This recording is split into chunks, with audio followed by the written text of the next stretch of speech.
দেখুন বন্ধুরা, আমার এই খাজাটা কত সুন্দর হয়েছে, মুচমুচে। কালারটাও একদম সেরকম। এটা অনেক দিন পর্যন্ত বাড়িতে সংরক্ষণ করে রাখা যায়।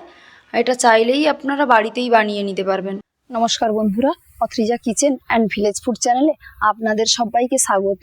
আমাদের কোনো বন্ধুবান্ধব কিংবা আত্মীয় স্বজন পুরীর মন্দিরে বেড়াতে গেলে কিছু আনুক আর না আনুক, প্রসাদে যে খাবারটা আনে সেই খাবারটাই আজ আমি বানিয়ে দেখাবো আপনাদের।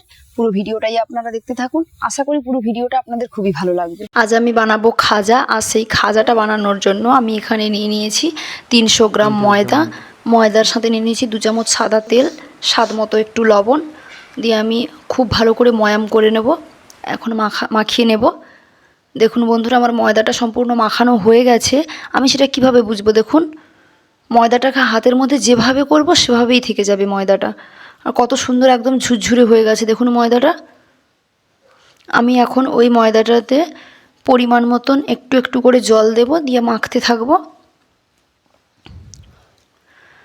দেখুন বন্ধুরা, মাখিয়ে নিচ্ছি আমি এখানে। সম্পূর্ণ আমার একটা ডো তৈরি হয়ে গেছে এখানে। দেখুন দেখুন আমার ডোটা কমপ্লিট। আমি এইবারে ডোটাকে একটা লম্বা শেপ দিয়ে লেচিগুলোকে একটু বড় বড় করে কেটে নেব এখানে। দেখুন বন্ধুরা, আমার এখানে লেচিগুলোকেও কাটা সম্পূর্ণ হয়ে গেছে। দিয়ে আমি এখন রুটির মতো করে বেলে নিচ্ছি। আমি এভাবে একটা একটা করে বেলে নিচ্ছি রুটির মতো করে।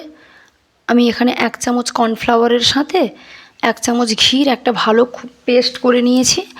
দিয়ে রুটিগুলো সম্পূর্ণ বেলা হয়ে গেলে একটার পর একটা আমি ওই কর্নফ্লাওয়ার আর ঘি দিয়ে তৈরি করে রাখা পেস্টটা ওপরে দিয়ে মাখিয়ে নিচ্ছি। দিয়ে তার উপরেই একটা রুটি দেব, কারণ একটার সাথে আর একটা রুটি যখন আমি এভাবে একটা পেস্ট দিয়ে দেব জড়ে যাবে না একসাথে। দেখুন আমি এখানে 5টা 7টা মতো রুটি নিয়ে নিয়েছি। আপনারা ওই পেস্টের পরিবর্তে চাইলে আপনারা ময়দা কিংবা সাদা তেলও ব্যবহার করতে পারেন। দেখুন আমি এখানে কত সুন্দর করে নিয়ে নিয়েছি। এবার চারদিকটা আমি সমান করে নেব।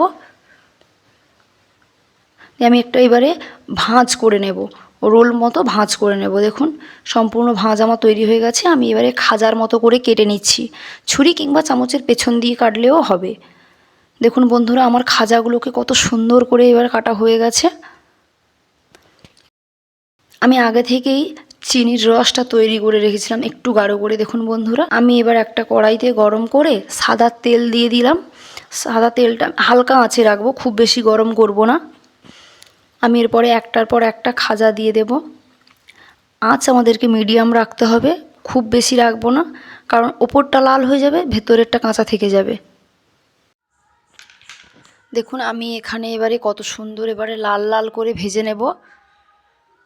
দেখুন আমার দুদিকটা খুব সুন্দর লাল লাল করে ভাজা হয়ে গেছে। আমি এবার এটাকে একটা পাত্রের মধ্যে তুলে নেব। পাত্রের মধ্যে আমি এবার এটাকে তুলে নিলাম। যেহেতু এটা গরম আছে আর আমার রসটাও গরম আছে, তাই গরম গরম আমি এটাকে রসের মধ্যে দিয়ে দিচ্ছি। দেখুন বন্ধুরা, একদম দোকানের মতন কত সুন্দর হয়ে গেছে একদম কালার। এবার একদম মুচমুচে হয়ে গেছে এবং হাতে যেভাবে আমি ভাঙছি দেখুন ভেতরে পুরো রস ঢুকেছে আর কত সুন্দরভাবে ভেঙে যাচ্ছে। দেখুন কেমন লাগলো ভিডিওটা, অবশ্যই আমার চ্যানেলটা কমেন্টে জানাবেন।